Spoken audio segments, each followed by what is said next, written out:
Good evening and welcome. So today I'm going to be talking about Mobland Series 1 finale. I've got my notes here as usual, and essentially I'm going to be talking about what my thoughts and opinions are in regards to Mobland Series 1. So firstly, we see the initial scene between Kevin and the police officer who has abused him, and he really relies all of his downfalls to this moment of the police officer and what he done in jail, and it creates this kind of chaotic tone to Kevin's life ever since that happened. Conrad, his father, was in a relationship with his wife, and also Eddie, we find out, is actually his brother and not his son. So you can see kind of like the chaotic nature of when Kevin left jail to how his life has crumbled. And there's a very interesting moment that he talks about this with the dead corpse of the police officer who abused him. So I thought that was very good writing. Now, whenever we move on to the scene of Kevin and Conrad, I thought this was well written as well. We see Kevin and Paddy Constantine, very good actor, and obviously Pierce Brosnan, very good actor. But I think Paddy Constantine really shines in this moment, because we see the madness of Conrad, but also we see the kind of step up from Kevin, and he wants to now know. He now knows that he wants to become the head of the family, and he's essentially kind of giving Conrad this speech of, look, everything that happened is because of you. I know that you were fucked up in the head, and this is what's going to happen from now on. I'm going to be the head of the family. You better realize that, or else I will come for you. And it's very authoritarian from Kevin, and it's very well acted from Paddy Constantine. And this is what I mean, when you give these kind of actors scenes, it just seems believable. I think that's kind of been the thing of Tom Hardy's character, and Paddy Constantine have constantly been probably the shining light in this series. I think they've just been absolutely phenomenal, and I think I'd like to see in series 2 more of this kind of comradeship, or more of this kind of friendship develop, because we see at the end Tom Hardy with Kat McAllister that he goes, look, Kevin's my all-time friend. I'm not going to go against him. I'm not going to go against the Harrisons, and this is going to obviously create the new war with Kat McAllister, which I'll get onto in a bit. So Kevin does that. We see these great fight scenes and these great shootouts. So I absolutely adored this. I think it was kind of predictable in regards to them setting Richie up. I felt that was very easy to do. I felt it was a bit of a cop-out in regards to building momentum towards it, because it all happened in one episode, but the killing scenes were phenomenal. Like, we got to see the base of where they were staying, so the safe house, blow up, which was great. There was that little comedic part with one of the Harrisons kind of enforcers, where he was grabbing the button, very like Joker-esque in regards to the Dark Knight, where the explosion won't work, and then he has to go more towards the building, and it works. And I was just like, oh, okay, that's pretty funny in a tragic moment where he's just blowing up everyone. And then Richie obviously got found out. What I loved about this, and what I enjoyed, and this was my favorite episode, is that the ruthlessness of the killings. Now, I wrote that down in my notes, where I was like, you know what, they got wiped out. It was way too easy.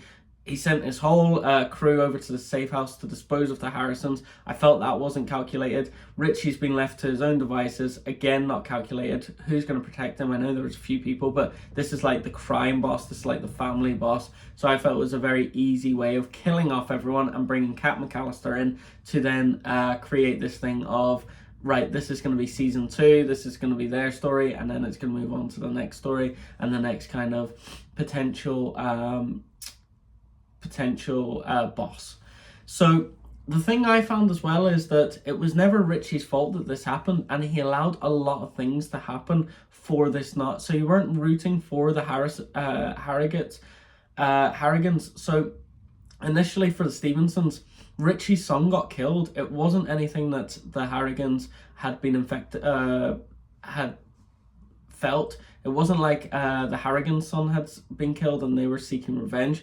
Eddie had killed him because he's just a psycho. He tried to kill his mom previously, but there was no like, oh, I understand why that's happening. Like in The Last of Us, say for example, I understand why Ellie's journey is trying to seek out the killer Abby to avenge Joel's death. That makes sense to me. But when you have the Harrigans and Eddie killing his son, and then they try and seal the war, they try and make nothing happen, and then they kill, Maeve kills Richie's wife, and then it's war. I'm just like, you're not really rooting for the Harrigans in this situation, and that's what I didn't get from this that I didn't enjoy. There's no thing of going, nice one, the Harrigans have won. I would rather have seen the Stevensons win, because they gave them the thing of, look, I understand, like, one of you killed my son. I'm going to let it go, but if it happens again, it's just going to be a war. And then Maeve kills his wife, and he's like, I don't have anything else to do. I have to, like, avenge my son's death and my wife's death. So you never were rooting for the Harrigans, especially with, like, Conrad isn't a redeemable person. Maeve isn't a redeemable person. There is no redemption in it. There's a rat in it called O'Hara, and she helps Richie out a lot and gives information. But they've killed someone who they thought was an informer, and it was a family friend. Like, there's no redeeming qualities from them. Now, I like that they're bringing Kevin into it and the Tom Hardy's character, Harry. So that's very interesting, because they are likable characters. And it might be in season 2 where they're under the caution, you're going, oh, you know what? I want them to win, because they are great characters. Kevin's been through a lot, Harry's been through a lot, so I understand kind of where they are in life and also why they're doing it. But in regards to whenever it's the Harrigans versus the Stevensons, you just don't care. More you want the Stevensons to win, because obviously Richie's incurred these two things. But yeah, that's my point of view. I won't go any further into it. I enjoyed the episode as a whole, though. I thought the killings were fantastic. I felt the way it was mapped out was great, in regards to, like, each killing was interesting. Each killing was, like, high action, high value. You just were like, oh my god, that's ruthless, that's ruthless. When he killed O'Hara as the rat, I was like, okay, there's no remorse here. Harry's completely used her to get what he wants. And I was like, that's great, because it's the ruthlessness of that character makes complete sense. I love that bit. I love that they just killed Richie. There was no, like, James Bond moment where it's like, look, we're going to tell you our plans, and then you're going to sit there, and then you might get away, and then in the season 2, we're going to have to get you again. I just thought, they've killed him off. Brilliant. That's fantastic. I thought more of that, and more of moving from probably my thoughts of, like, the first 3 episodes were very interesting, very engaging, very smart, and then it became like a kind of cliffhanger every moment of this show. So every episode you were left on a cliffhanger, so it was like, what's going to happen here, that's blown up, how that's going to affect it. So, like, we had Eddie being revealed as the killer for, say, episodes 4, and then episode 5, then Maeve decides to kill Richie's wife, and then episode 6 there was some big reveal, and episode 7, so there was, like, different moments where it was just a big reveal, while I'd like if it was just quite seamless in regards to episode, but just high quality. It was nearly comedic at the end as well, where Harry got stabbed by his wife, and he just sits there, and she's like, oh my god, Harry, do you want me to do anything? And he's just like, no, it's okay. And I was just like, all right, just sums up kind of the mayhem of this. And if it is one of these shows where they don't take themselves serious, it's obviously overacted to the hills in regards to Maeve's performance and Conrad's performance. And then you have the very serious Jason Statham, Tom Hardy kind of look as well at it. And you have Eddie, who's like a heightened version of, like, an absolute serial killer, where he tries to kill his mom. And it just is like a caricature of just fun and chaos. So I've moved from just enjoying it to, or being very critical of it, as you probably see.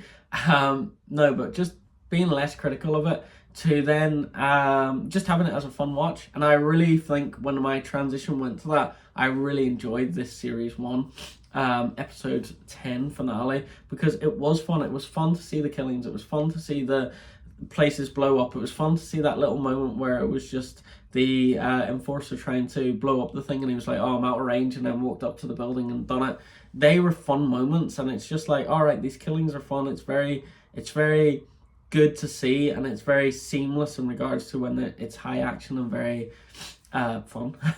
So thanks for watching. I really appreciate you watching this. If you do have any film suggestions, TV series, then please incorporate them in the comments. Thank you again. Subscribe, like, all that good stuff. Bye bye.